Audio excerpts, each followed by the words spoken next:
As we left off, we had Thomas Alva Edison and Nikola Tesla really getting into it over AC versus DC electric power.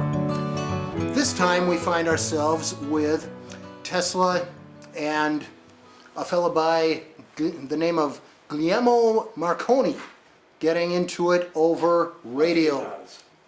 Now, I am going to start with just some general background. These guys are, on the left, Tesla, and on the right, Marconi. And Marconi was actually a good fellow. He was in good with the royals in Europe and all of that, so we'll learn more about him later. Inventors around the world were churning out new and exciting inventions left and right in the years leading up to the 20th century. Scientific work in radio technology was heating up too. Two men in particular, Serbian-American scientist Nikola Tesla and Italian physicist Guglielmo Marconi, went head-to-head in what would become the race to invent the radio. But more than 120 years later, probably it's 140 years now, ask any two people who invented the radio, and you're likely to get two different answers.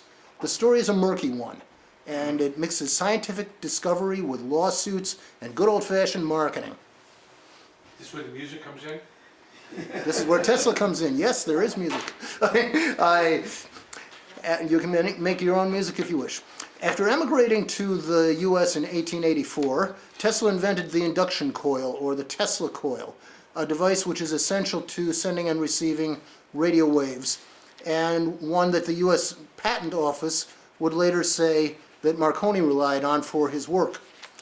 In 1895, Tesla was about to try to use his Tesla coil to broadcast radio transmissions 80 miles between West Point, New York and New York City.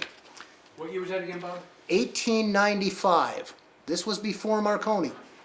And what? I said when Peter was just a kid. Yeah, when you were just a kid, Peter. I was old. I think I got my PhD by then. Oh, okay. Well, Tesla had also gotten a PhD, by the way. He was a doctor. So this 15-mile transmission was supposed to happen. But a fire destroyed Tesla's lab, and he had to start over. So I have in my document a really good primer on what Tesla coils are, how they're made, and what each part does, but I think that might be a little boring for this talk at the moment. Just, there will be a picture of that. So I'm going to skip over to some things that Tesla was doing and see if I can get this bigger. Let me see. The way to do that is move this guy out of the way. There. One of the things that Tesla did with his coils was he was able to light light bulbs wirelessly. And these were special bulbs which he was helping to invent at the time. Now we know them as fluorescent tubes. And he said he could actually make wireless electricity work that way.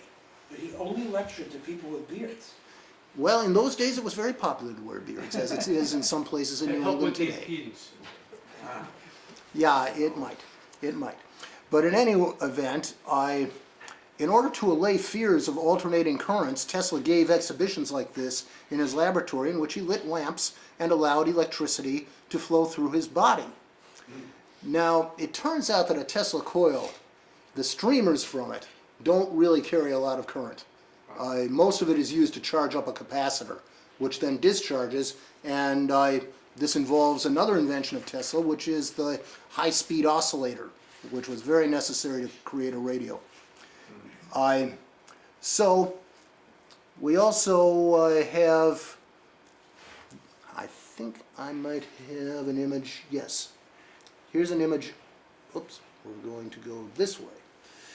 This is the Tesla coil with its primary coil, which carries, I believe that's the lower voltage, and there's a secondary coil which charges up, and eventually a charge builds up around this head part.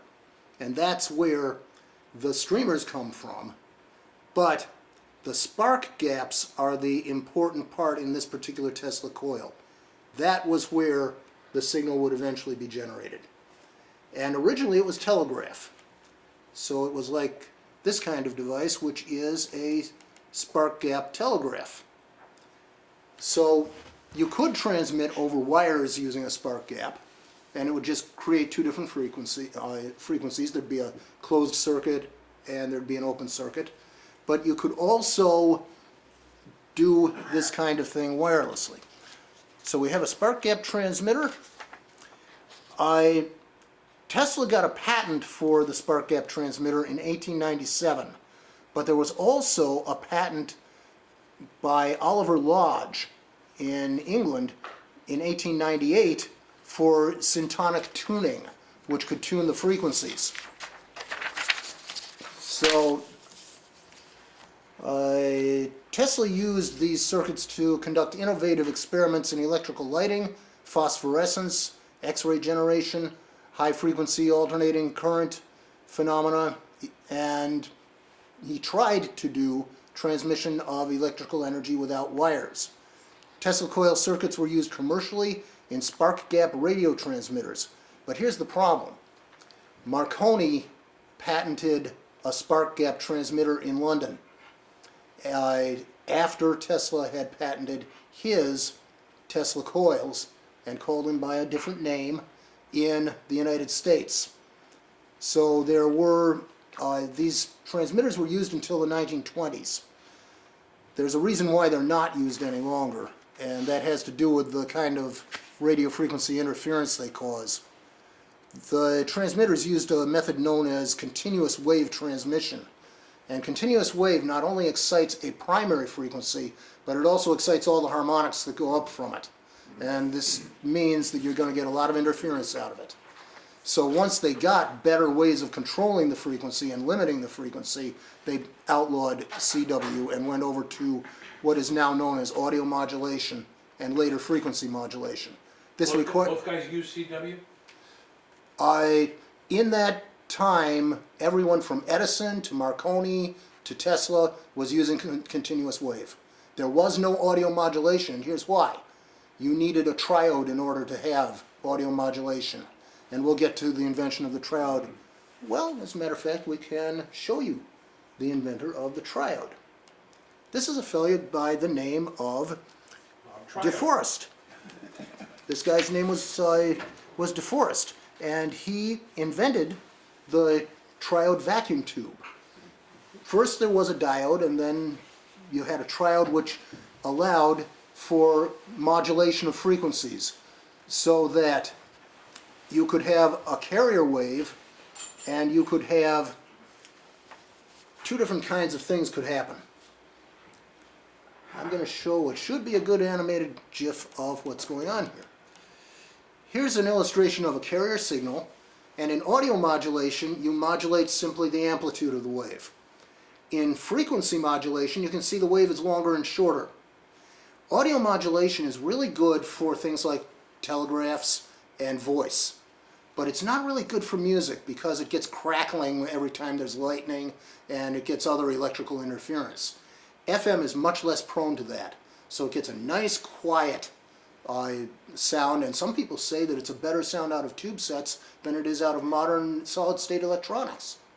So they say it's a warmer sound, and for especially traditional classical music, many people prefer it. And so FM radio with triode tubes and all this other sort of stuff does work quite nicely.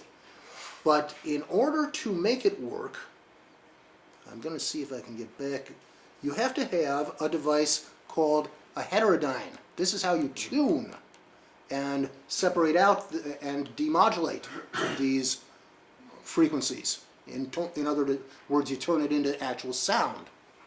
And this is just a single unit of a heterodyne circuit. And here is a block diagram of a super heterodyne circuit. Now the super heterodyne circuit has a lot of different things, including a demodulator.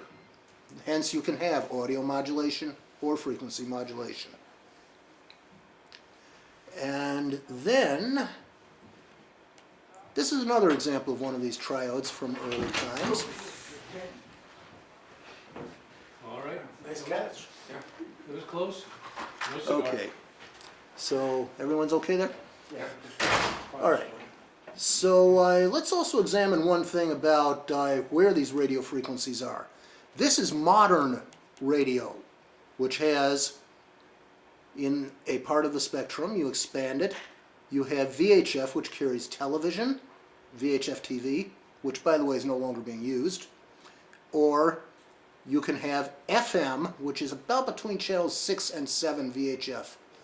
And you have broadcasting for FM. There were broadcasting TV channels, not anymore. And these are high frequencies. But Marconi was not using high frequencies, and there are reasons why he wasn't. What we do see, I want to give you some sense of when these people lived. What was going on was you had between 1740 and 1960 a timeline. And we're interested basically in the period between 1860 and 1920. And here's who was living at that time. Heinrich Hertz, whom we'll hear about later. James Clerk Maxwell was still alive at the time. And Michael Faraday had just passed. Carl Friedrich Gauss, who discovered the Earth's magnetism and the lines of magnetic flux, had just been alive. So there were all these things happening, and Albert Einstein was starting his career about the time that Hertz died. So their timelines overlap quite a lot, and you could put in here people like Niels Bohr and Heaviside, who finally made Maxwell's equations comprehensible to mere mortals, because Maxwell wrote in a mathematical language that was quite arcane. And this had an effect on what Tesla was doing. So let me see if I can get to... I'm going to move on to what Tesla was doing, because we have Marconi's claim that he invented radio. And the most common, and here's Tesla showing off his light bulbs again, the most common attack on Marconi's claim comes from supporters of Nikola Tesla, one of history's most famous inventors. He invented the Tesla coil in 1891.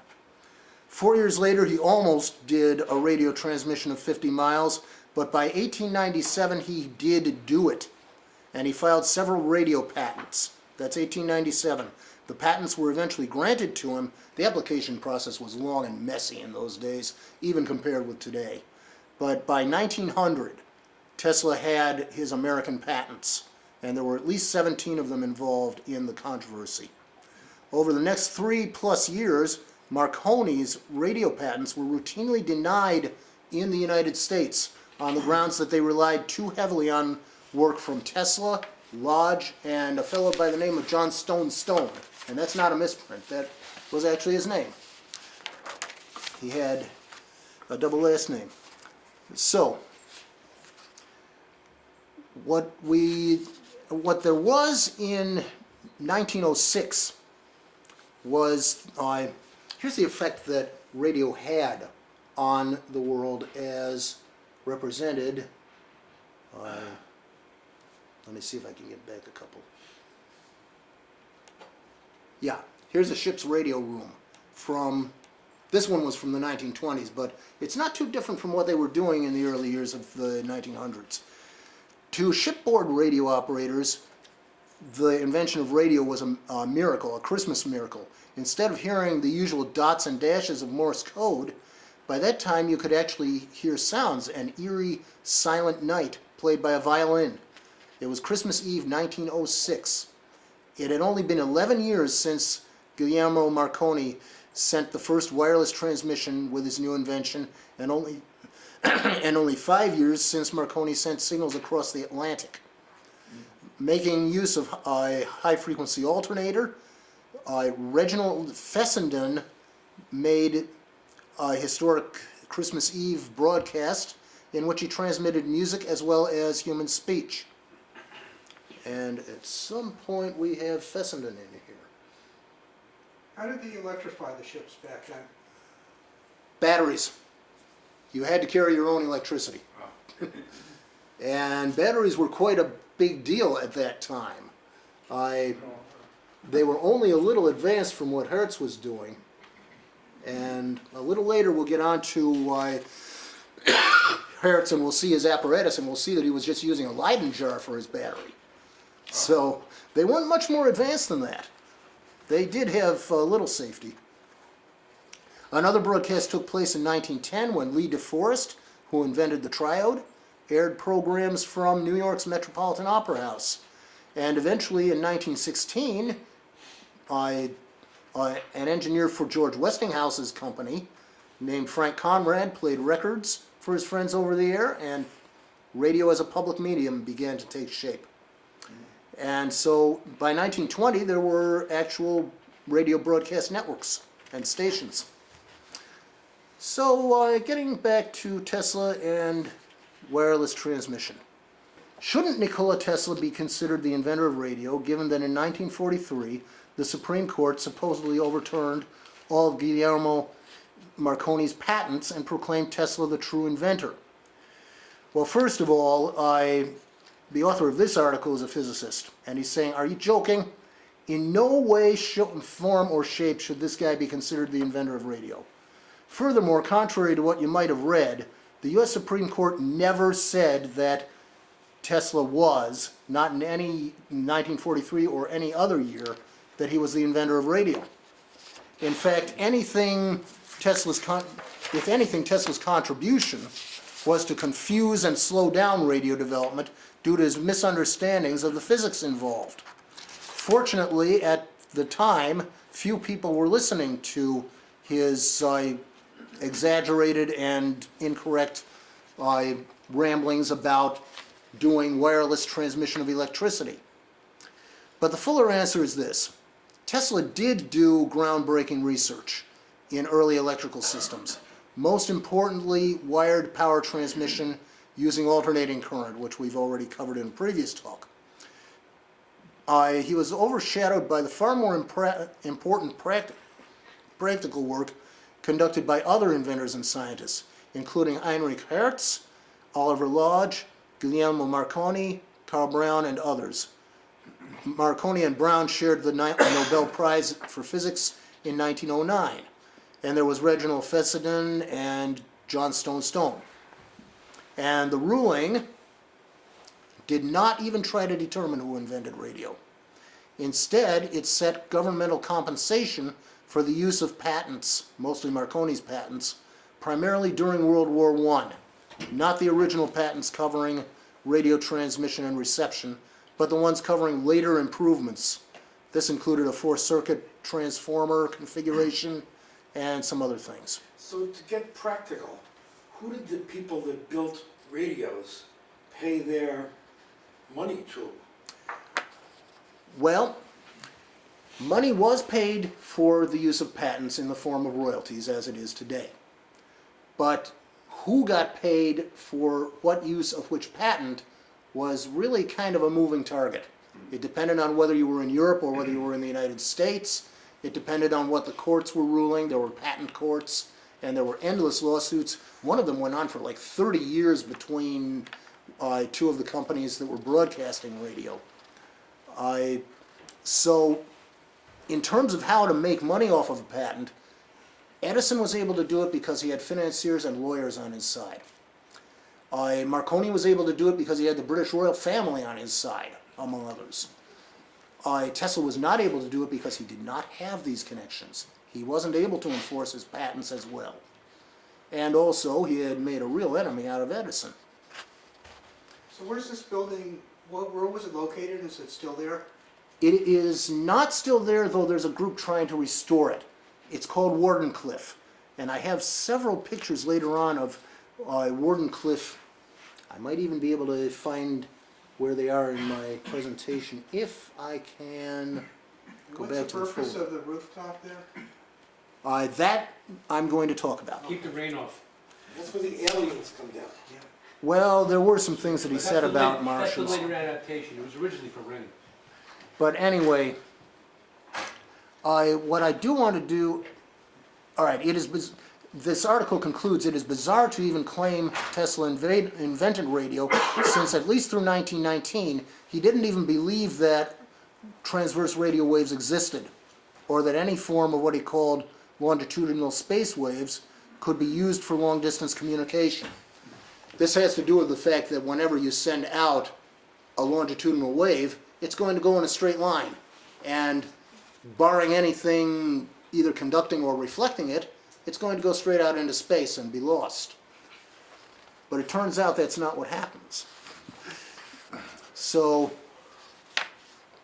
Tesla believed that the true wireless would involve what he thought were earth resonances, which could be used to transmit electricity using high-speed oscillators and using discrete frequencies. So what I'm going to try to do is get over to Hertz. And that's this guy.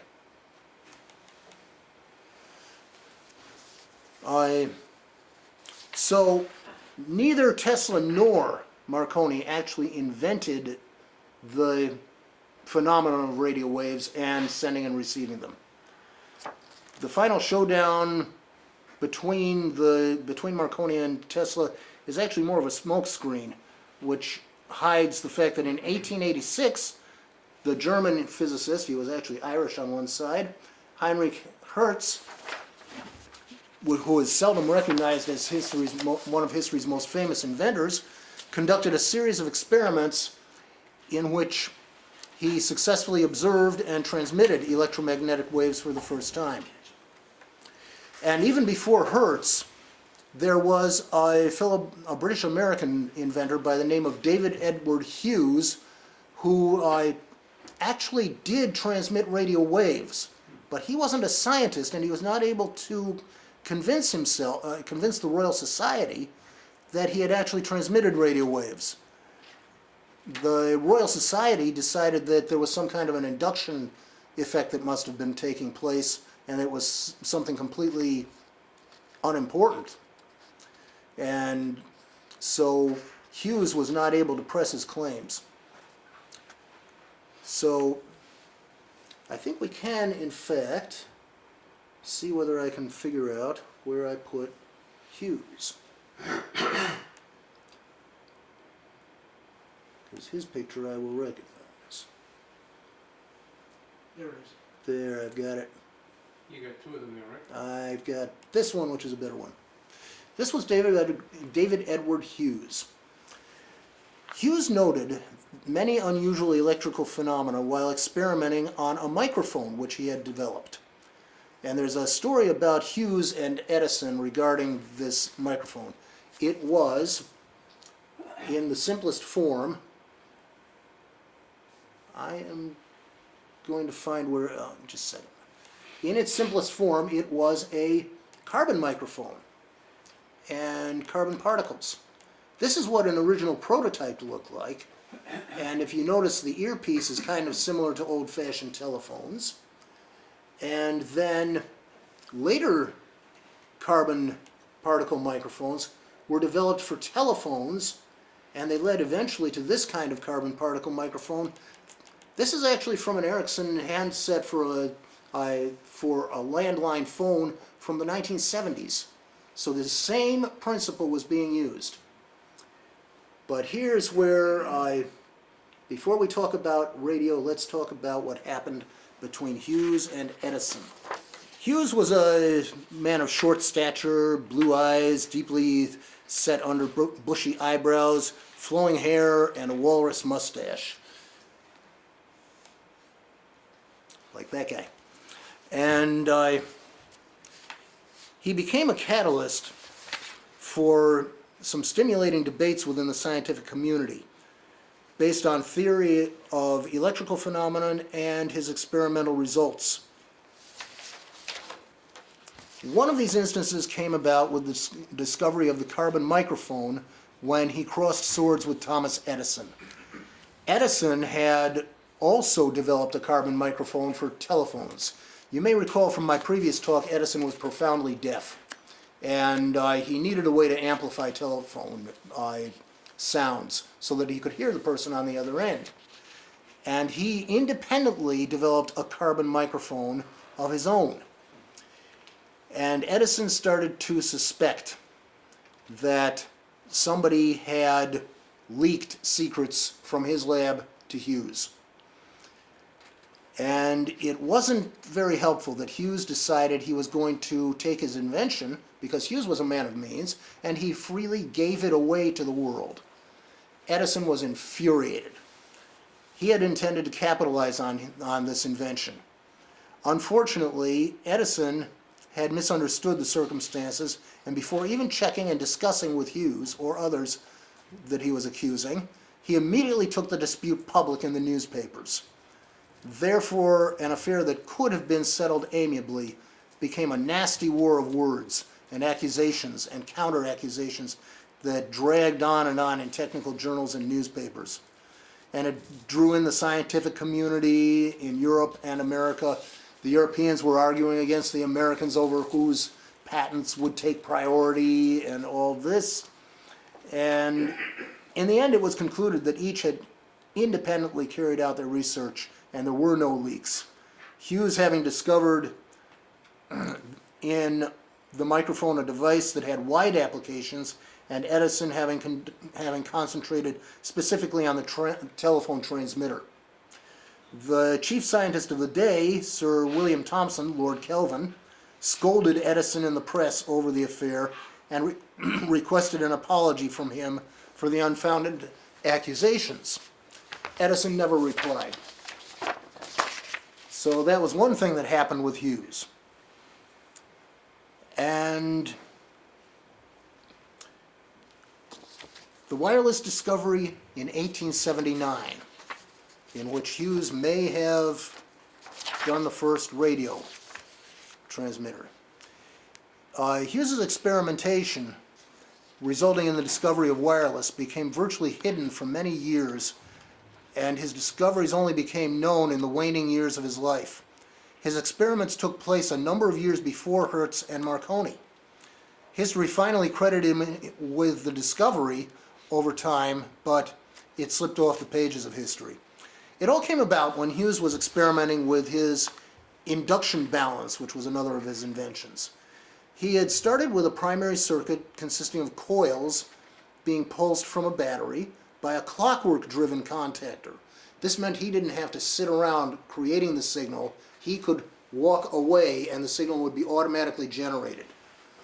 And this was important for what he wanted to do.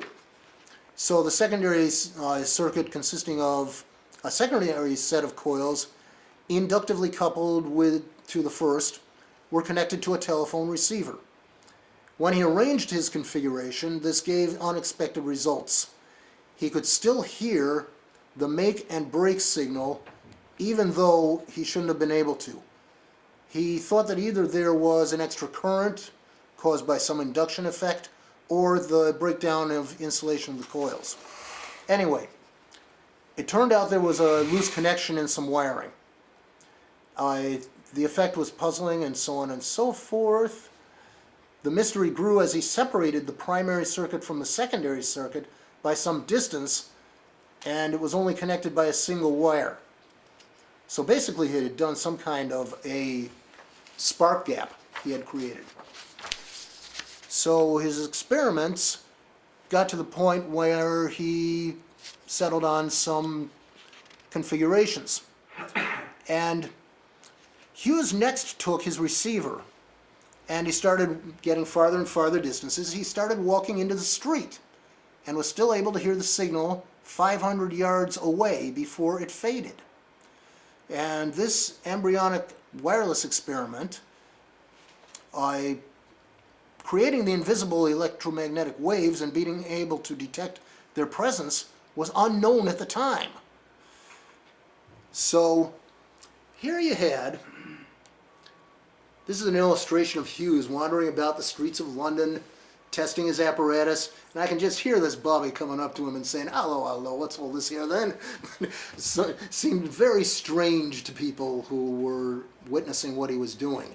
And this is all he needed. This was a receiver in his pocket, and he had the earpiece to his ear. And he could hear these sounds from quite a distance away. Some might argue that actually was the world's first mobile telephone as well. So Then, Hughes had just demonstrated what Maxwell had predicted about electromagnetic waves. And this is James Clerk Maxwell. And what he found was that the kinds of waves that are generated in these experiments are transverse waves. They're not the longitudinal type, although those can also be used, but radio waves are transverse waves that go in a certain way. This is the electrical current going by the arrow, and the magnetic field always goes at a right angle to it, and there's an electrical field that goes at the other right angle in 3 dimensions. So, then, I'm going to get to one of Hertz. So, when Hughes,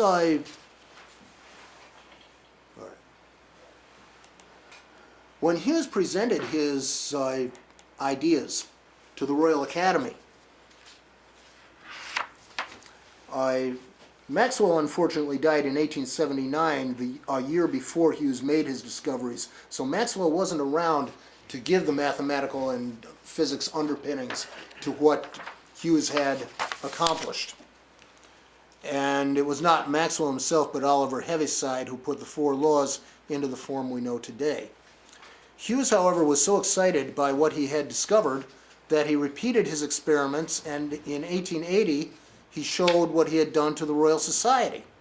And Professor Gabriel Stokes, whom we see here, was a mathematician from Cambridge University who knew Maxwell and was well aware of his work. Could Stokes be convinced to make a connection between Maxwell's theories and Hughes's experiments? Unfortunately, Hughes himself couldn't make that connection. He didn't have the math. However, it all unraveled, and what could have been a start to a brilliant discovery was stopped practically dead. Stokes observed the experiment and stated that it was not a new phenomenon and could be explained by the already known facts of electromagnetic induction. He failed to make the connection with Maxwell's theories of waves, and he did not recognize it as a new phenomenon. And Hughes pretty much set aside his work at that point. So it wasn't until much later that an author did include Hughes and gave him final credit. So now we move on to the work of Heinrich Hertz. And he was the first one to demonstrate, actually this was the second invention of radio after Hughes, and he demonstrated that there were electromagnetic waves. Hertz was born in Hamburg, Germany. He was the first of 5 children. His father was an attorney and became a senator. His paternal grandfather was a wealthy Jewish businessman who married into a Lutheran family and converted to Christianity. At age 17, Hertz was returning to school, and having passed his exams, he changed his mind and decided to become an architect. So eventually, Hertz proved to be the kind of person who really didn't take well to university types of studies, and he ended up being homeschooled. So he did his Greek and his Latin and prepared for all of his necessary exams. And it was he had a colossal appetite for hard work. He said when he sat with his books, nothing could disturb him or draw him away from them. So even though he had left normal school, he continued attending a technical college on Sunday mornings. In the evenings, he worked with his hands, and he learned to operate a lathe, and then he built some scientific apparatus. So, what Hertz did was he started out with something called Reese spirals. These actually have a gap that can generate sparks, but they have very little else that they do on their own. And the modification that Hertz made was that he developed an apparatus where between the two metal spheres you have a spark gap. And that generates not only electricity, but it also generates electromagnetic waves. And he had a receiver. You'll notice the Leyden jar, which was his battery. And he had a copper loop with a gap in it that could receive the signals as they were sent. So the spark is actually pretty faint, and you have to turn out the lights in the lab to see it. And playing around with the apparatus, he connected the secondary spark gap. He used an induction coil, and he found that when sparks flew across the main gap, sparks also flew across the secondary gap. And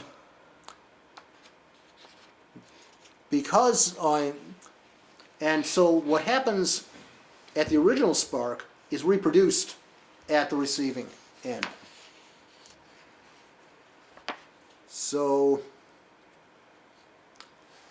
we have some more about the development of radio, and there's much more in my original document. Oh, when Hertz gave, 130 years ago, everything known about electromagnetic waves was theory, and it was all mathematical equations on paper. At the time, there were two competing ideas about how quickly these waves traveled. One camp argued that electrical and magnetic forces were transmitted immediately from one point to another, and according to this theory, if you picked up a magnet and waved it around, it would immediately affect all the other charges in the room. So Maxwell's theory, on the other hand, predicted that it would take some time because the electromagnetic waves propagate through space. And Hertz was setting out to find out which theory was right. And it turned out that he had a lot of time on his hands because he had very few students at the time. He was appointed as a professor. And Hertz devoted his time to setting up this apparatus. A few yards away, he had set up the receiver or the antenna. It looks like the big version of the ring, etc. He wanted to test if sparks generated by the oscillator would travel to the antenna and create a spark there.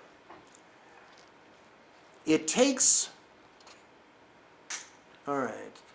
worked. The spark generated on the one side propagates an electromagnetic wave, which travels through the room to the antenna, and a quick spark is seen when the generated voltage is high enough. Hertz was the first to detect this spark in the antenna. At the end of 1888, he wrote a paper demonstrating that Maxwell was right. Electromagnetic waves aren't infinitely fast, but they travel at the speed of light. And the paper was called Rays of Electromagnetic Force, or to put things into Maxwell's language, transverse electromagnetic waves. When did they determine the speed of light? If you'll look at the timeline, Einstein was doing his work. No, before that, it was Michelson-Morley. It was, in fact, before Einstein. And what I'm saying is, if Einstein's work in our timeline was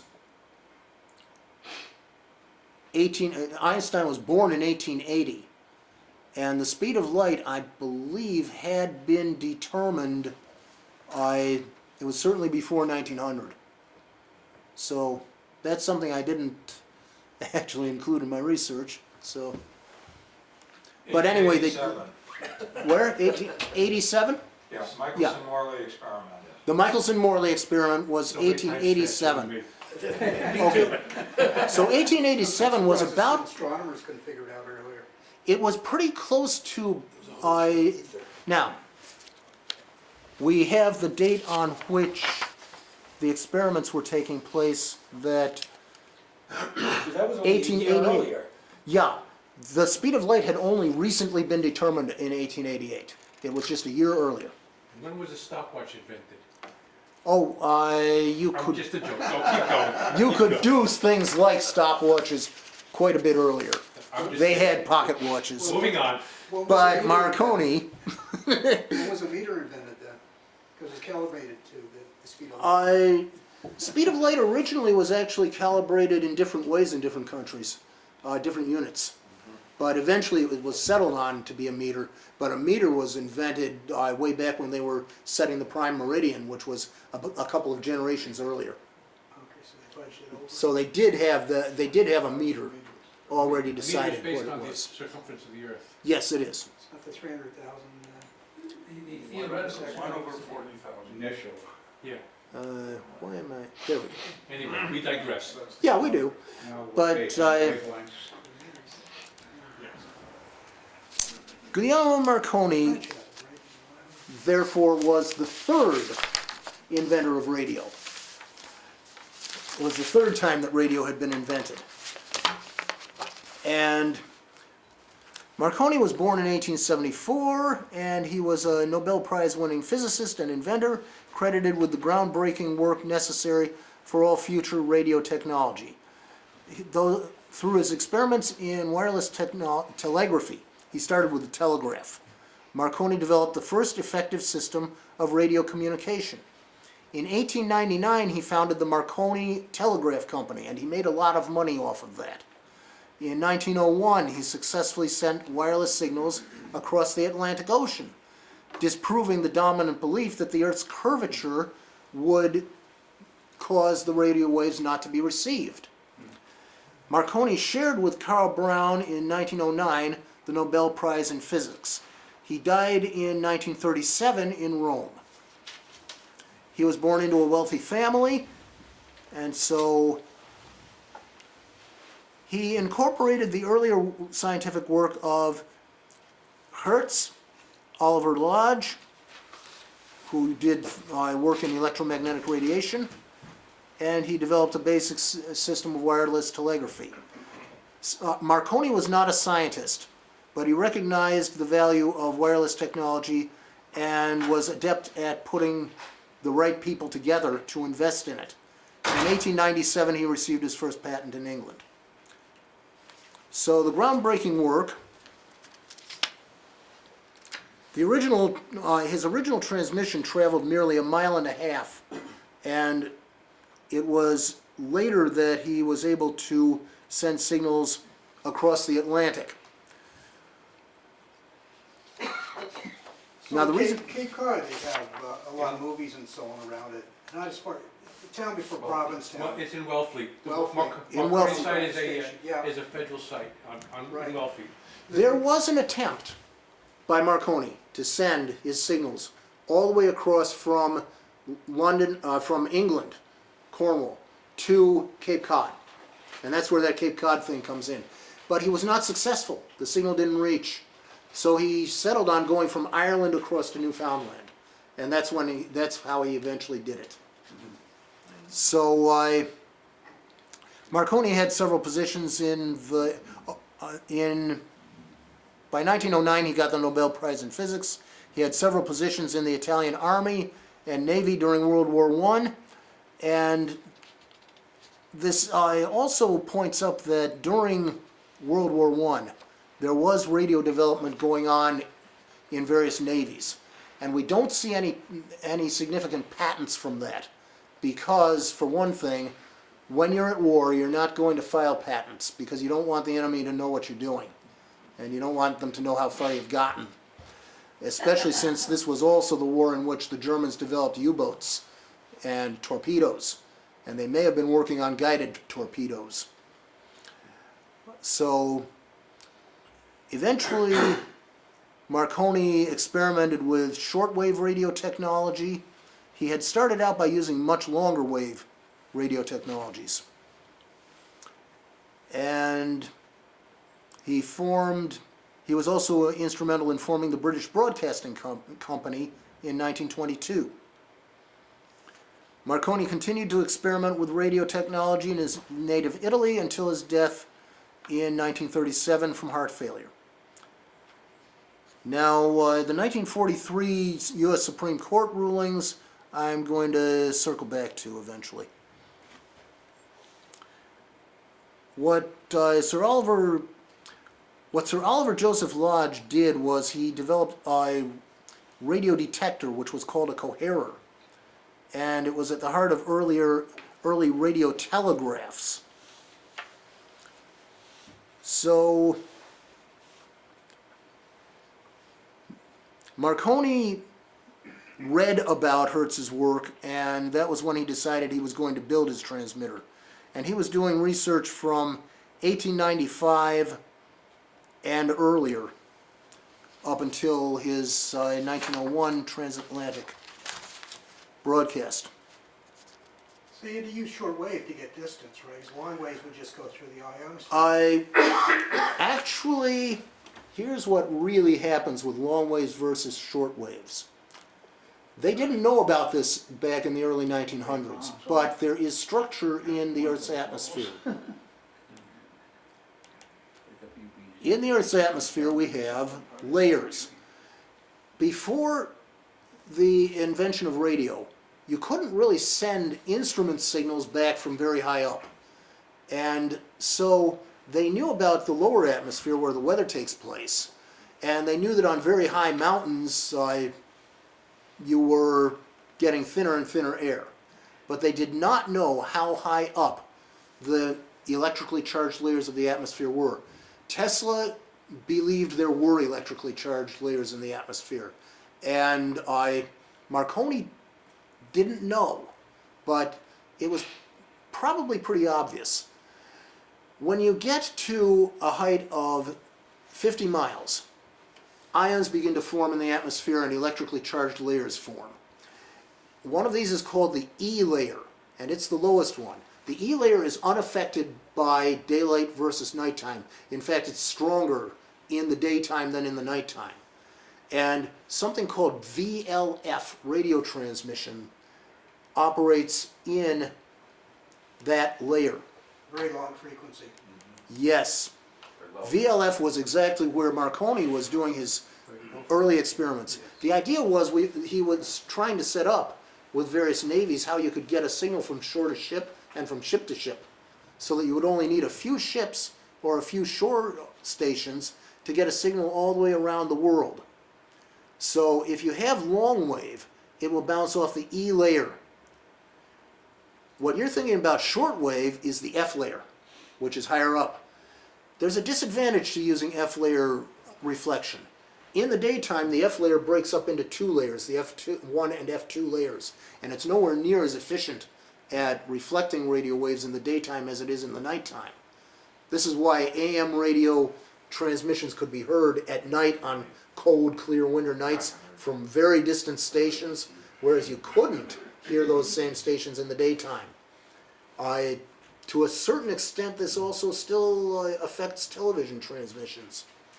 UHF signals do bounce off the F layers. So that's a difference between long wave and short wave, to answer the question.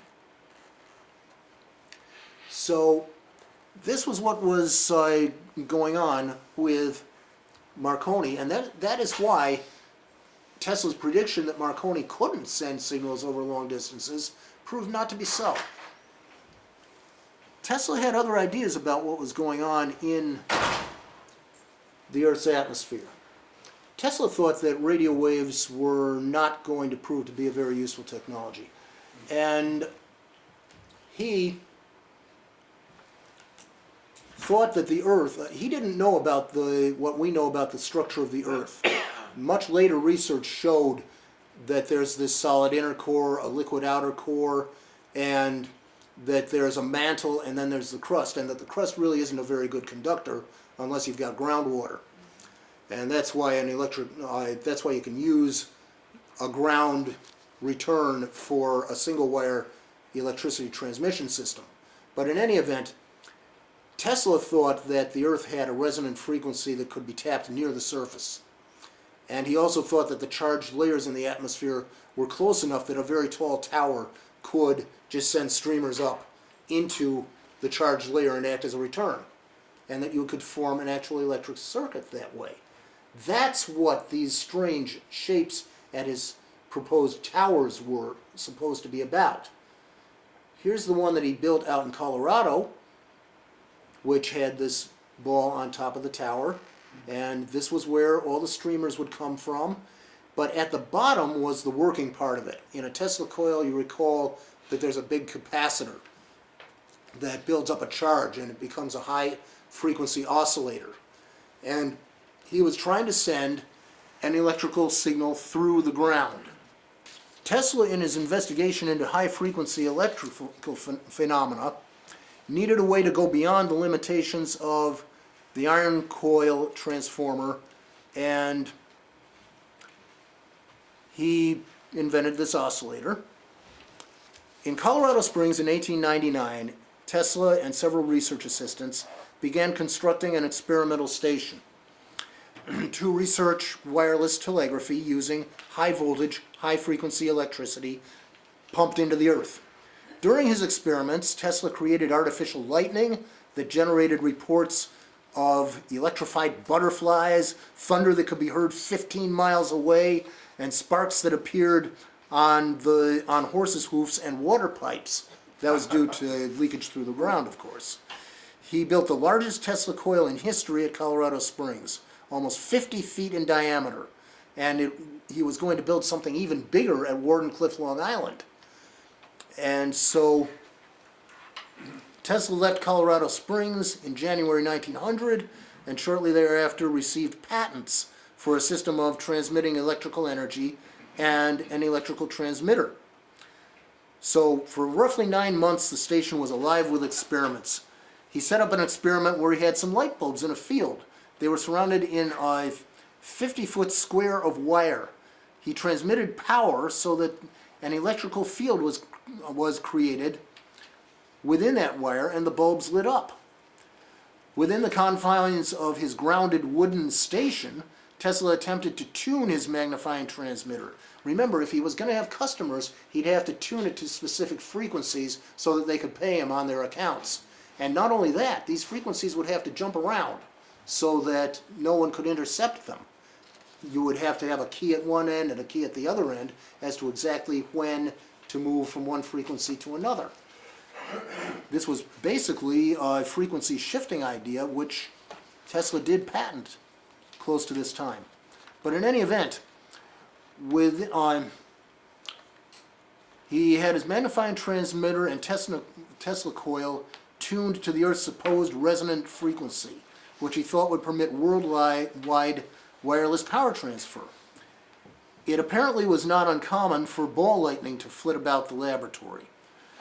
So one night he thought he picked up radio signals from outer space. And this was also about the time, 1899, 1900, when Marconi was experimenting with trying to send long-distance radio signals. Maybe a connection there, I don't know. So outside, Tesla produced artificial lightning from the station's metal mast, way up at the top. And the largest bolt was 135 feet long, and its thunder was reportedly heard 15 miles away. But this was the point at which he was drawing so much power that the power generating station, which was in El Paso, hundreds of miles away, burned out. And they lost power. It was the largest station west of the Mississippi.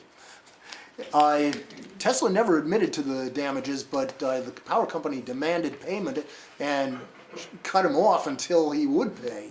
This may have been one of the reasons why he left. But in any event, so Tesla concluded his experiments in 1900, claiming that he could transmit electric power. And I have in my document sheet a more thorough account of just what happened when he took the power from the power station and caused it to burn out. Now, I also have a section on Marconi and what kinds of frequencies he was using, and it's much lower than modern AM radio. And he was not using the same modulation methods.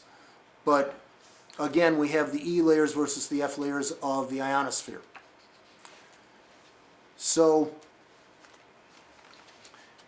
now what I want to do Well, this is all unidirectional, right? So it would go in all directions. It wasn't steered or anything like that. Tesla had hoped that he could make his towers work very directionally.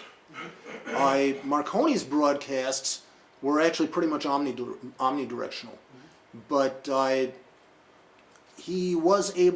people were able to receive them in the same fashion you would a unidirectional signal. Don't forget they were also using continuous waves, so in the early experiments. Yeah, but he's transmitting power, and he's transmitting it to it's very inefficient, Oh. right, to send it. What Tesla was doing, I don't think really actually did transmit any power through the earth. There is such a thing as a single wire earth return, which makes use of the earth's groundwater. Yeah. And you only need one wire, and then the return is like a neutral in an AC circuit. But Tesla was trying to do something completely different.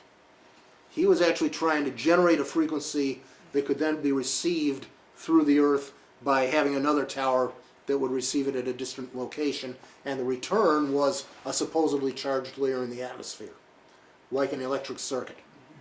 But it involved the earth and the atmosphere. Again, in those days they thought that these charged layers were fairly close to the surface.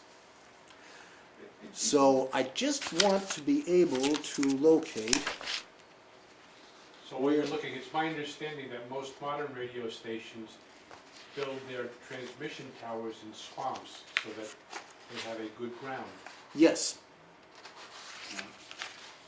Way off of Concord Avenue. Exactly. Forest there, there's a radio information.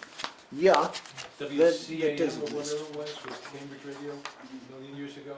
all right. The Vinebrook in Burlington there? No, Even this is the mall, on there's Concord one, too. Avenue near Belmont. Oh, there's also one over by the Burlington Mall, across Yep. the street. Yep, it could be.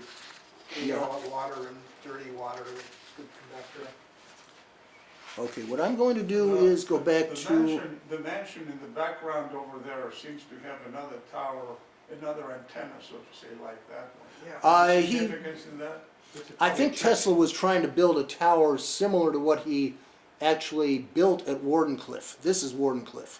And he wanted this head to be like that, and a particular shape. And by the way, between here and there's another one over here, there may have been some connection that he wanted to do the final leg of the receiving. Those look like the Martians from War of the Worlds. Very similar, and not only that, Tesla was also used as the model for the mad scientist in the Superman comics in the 1940s. So there were people making quite a bit of fun of Tesla and what he was doing. I don't know why I just didn't go to the Museum of Science. And the other thing that Tesla said at the end of his life was that these could be used for military purposes to create a so-called peace ray, which is now known as a death ray, that could take down airplanes by the hundreds and take out entire armies. He never successfully demonstrated that he could do it, but he made that claim. Part of the problem that happened was there were two times when Tesla had to testify in court about his patents. One was when Marconi was awarded the patents by the U.S. Patent Court overturning Tesla's patents somewhere between 1904 and 1909. There was a ruling. And this was what got Marconi into the American market. He had the help of George Westinghouse and Thomas Edison. Tesla was put on the witness stand to testify, and there was a psychiatrist, who questioned him about his personal life, which everybody must know by now was very eccentric. And they were trying to prove he was insane in order to deprive him of his patents. Tesla was extremely upset about that experience, and this may have affected his unwillingness to pursue patent claims as the courts challenged them and other people challenged them. But there were some really nasty things going on, and once again, Edison was partly behind it. Once he got going, was he essentially self-funded after that? No, he was funded by George Westinghouse, J.P. Morgan, some of the financiers of the days of the robber barons. All right, Marconi took the first wireless telegraphy patent in 1896 in England, and his Device only had a two-circuit system, which some said could not transmit across a pond. Later, Marconi set up long-distance demonstration using a Tesla oscillator to transmit signals across the English Channel. Tesla filed his basic radio patent applications in 1897. They were granted in 1900. Marconi's first patent application in America, filed on November 10th, 1900, was turned down. Marconi's revised applications for over 3 years were repeatedly rejected because of the priority of Tesla and other inventors. But then the U.S. Patent Office, in 1903, decided that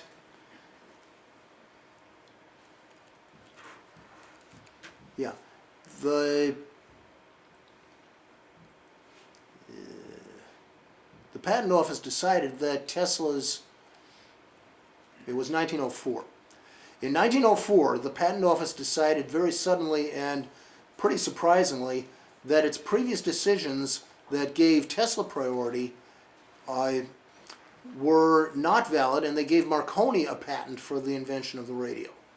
The reasons for this have never been fully explained, but there was powerful financial backing for Marconi in the United States. Of the 4 robber barons of the time, of these guys, this would be Andrew Carnegie, this was George Westinghouse, this was Henry Ford. Westinghouse had been siding with Tesla, and he was one of his investors in AC power. But as costs mounted and mounted at Wardenclyffe, and there wasn't anything coming of it, Westinghouse withdrew his support and eventually threw his support over to Edison. And Edison had his support in the camp of Marconi in the patent contests. This was J.P. Morgan, the next guy over, and he continued to allow Tesla to live at Morgan's expense in pretty expensive hotel rooms in New York for the rest of Tesla's life. But he himself, Morgan, was no longer an investor in Tesla's Wardenclyffe Tower either. And this was one reason why the tower was eventually demolished. So, anyway, Otis Pond, an engineer working for Tesla, said it looked as though Marconi got the jump on you. And Tesla replied, "Marconi is a good fellow. Let him continue. He is using 17 of my patents." But then in 1904, this was all reversed. Tesla was embroiled in other problems at the time, but when Marconi won the Nobel Prize in 1911, Tesla was furious. He sued the Marconi company for infringement in 1915, but was in no financial condition by then to litigate a case against a major corporation. So it wasn't until 1943 that there was a ruling that restored the priority of Tesla's patents, although that's not exactly what had happened. Was Marconi's Nobel Prize radio related? It was for the invention of radio. That was the prize. He shared, I believe, in 1909 a Nobel Prize. But in any event, Marconi won the Nobel Prize for physics in 1909. And this is interesting because he wasn't really a scientist. And this fueled the rivalry with Tesla.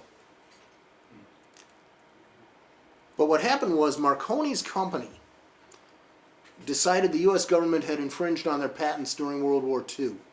And in 1943, they sued, actually it was in World War I. In 1943, they sued the government for patent infringement during World War I. The case never really made it to court. To avoid a lawsuit altogether, the U.S. Supreme Court upheld Tesla's patent.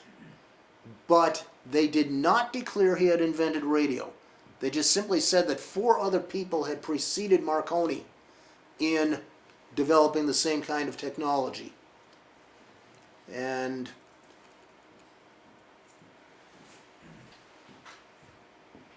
okay, What happened was that Oliver Lodge and Ambrose Fleming were also among the people whose patents were involved in this lawsuit that was going on.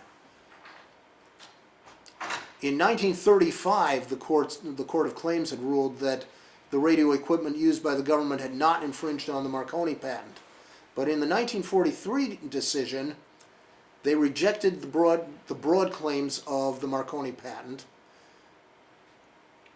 and they stated that several others, John Stone, Oliver Lodge, and Tesla, had previous work that superseded it. In addition, the court observed that Lodge had provided a means for varying the tuning frequency, which was lacking in Tesla's patent. So they declared that the Marconi patent was invalid, and they affirmed the previous patents. But as for the Lodge and Tesla patents, the Supreme Court's opinion discussed Tesla and Lodge's work in 2 pages and 3 pages respectively. And so they never determined that Tesla invented radio.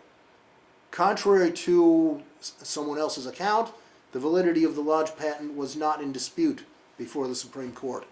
It was upheld in the Court of Claims. The matter was not appealed. Lee DeForest, however, came closest to the actual court documents, but he did not acknowledge that Tesla was ahead of Stone in using 4 tuned circuits, even if Tesla failed to provide variable inductance for adjusting them. So we might question whether the court was correct in largely rejecting the Marconi tuning patent. The judgment in this matter was not unanimous, and historians might well scrutinize the case. So, who invented radio? Well, it wasn't Tesla.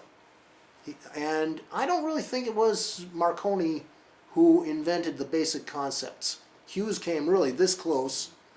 I think the closest to saying one particular person invented radio was either to say that Hertz invented it, or to say that given the scientific developments of the time, pretty much anyone who had access to the same equipment, somebody was bound to do the experiments that would make this discovery happen.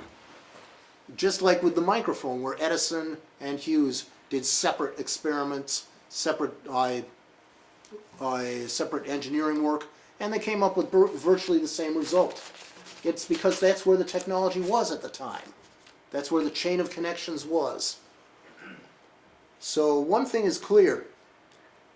It took Marconi and his financial backers to put all the pieces together and give us what was to become modern radio, television, broadcast stations, networks, some of our modern Wi-Fi, and telecommunications. We may never know what the German, English, or American navies were really doing in World War I with radio, whether they actually pushed it forward.